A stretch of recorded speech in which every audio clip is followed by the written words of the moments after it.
लगता था जैसे मेरी सारी दुनिया में गीतों की रुत और रंगों की बरखा है, खुशबू की आंधी है, बहकी हुई सी अब सारी फिजाएं हैं, बहकी हुई सी अब सारी हवाएं हैं, खोई हुई सी अब सारी दिशाएं हैं, बदली हुई सी अब सारी अदाएं हैं, जागी उमंग है, धड़क रहा है दिल, सांसों में तूफान है, होठों पे नगमे हैं, आंखों में सपने हैं, सपनों में बीते हुए सारे वो लम्हे हैं, जब कोई आया था नजरों पे छाया था, दिल में समाया था, कैसे मैं बताऊं तुम्हें कैसा उसे पाया था, प्यारे से चेहरे पे बिखरी जो जुल्फे, तो ऐसा लगता था जैसे गोबर के पीछे एक ओस में धुला हुआ फूल खिला है, जैसे बादल में एक चांद छुपा है और झांक रहा है, जैसे रात के पर्दे में एक सवेरा है, रोशन रोशन आंखों में सपनों का सागर, जिसमें प्रेम सितारों की चादर जैसे झलक रही है, लहरों लहरों बात करे तो जैसे मोती बरसे, जैसे कहीं चांदी की पायल गूंजे, जैसे कहीं शीशे के जाम गिरे और छन से टूटे, जैसे कोई चिपके सितार बजाए, जैसे कोई चांदनी रात में गाए, जैसे कोई हौले से रास बुलाए, कैसी मीठी बातें थी वो, कैसी मुलाकातें थी वो, जब मैंने जाना था नजरों से कैसे पिघल गई दिल और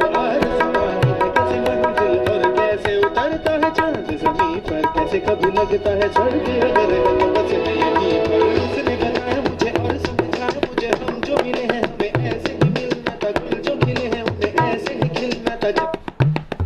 मेरे रिश्ते हैं जब भी हम जन्मे तो हम यूं ही मिलते हैं ख्वाबों में, मेरे जैसे शहद से घुलने लगे ख्वाबों के घर, जैसे आंखों में घुलने लगे ख्वाबों की दुनिया भी कितनी हंसी और कैसी रंगीन थी, ख्वाबों की दुनिया जो कहने को थी पर कहीं भी नहीं थी, ख्वाब जो टूटे मेरे आंख जो खुली मेरी होश जो आया मुझे, मैंने देखा मैंने जाना वो जो कभी आया था, नजरों पे छाया था, दिल में समाया था, था भी चुका है और दिल में रहा है अब तन्हा तन्हा, न तो कोई अरमा है न कोई तमन्ना है, न कोई सपना है, अब जो मेरे दिन और अब जो मेरी रातें हैं उनमें सिर्फ आंसू हैं।